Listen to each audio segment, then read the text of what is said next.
That's after President François Hollande reiterated that he won't abandon the changes. This week's protests have been among the most violent yet.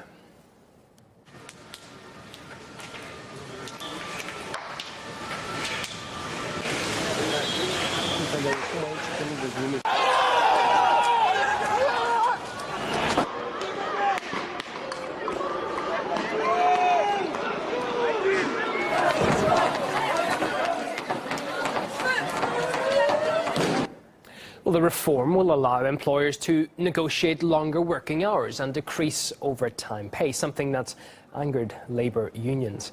Hundreds of thousands of people have been protesting across the country for weeks now, calling on the government to abandon the bill. RT's Anna Baranova was at a demonstration in Paris which turned violent. Again, violence between the protesters and the police. Here in central Paris, as people take to the streets to protest against a very unpopular labour law that the socialist government has been pushing through. This started off again, just like last week, as a sanctioned protest, and now it's turning, well, you can see for yourself what's going on. There are many people participating here. There's this, but there's also another side to the story. This is the way France has been venting their anger towards their government. The socialist government, they believe, has not been acting as it should have. François Hollande has lost all of the remaining popularity he has had. He's now effectively the least popular president of France since polls have even begun.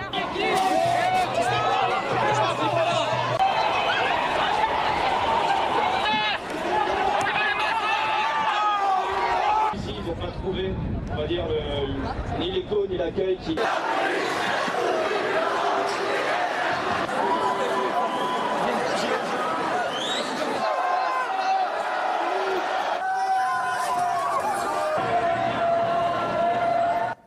Well, we discuss the changes to the labour law and a range of other issues with the leader of France's National Front Party, Marine Le Pen.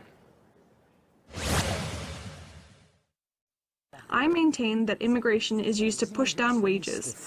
That is why the European Union supports tens of millions of immigrants entering the EU labour market in the coming years and pushing down wages. So in fact, they have betrayed, if you like, the working class. You tell me that Angela Merkel isn't happy? Well, thank God. I represent exactly the opposite of the system that she is trying to impose on the European Union. So I'm delighted with this situation. Talking of Russia now, what do you think of European sanctions? From the very start, when these sanctions were announced, we spoke out against them in the strongest possible terms. There has never been a debate. Is it conceivable that France will one day recognize Crimea as part of Russia? Well, I see a quite clear and even quite credible possibility that France could recognize Crimea if I become president of the Republic. The news continues in 100 seconds here on RT International. Stay with us.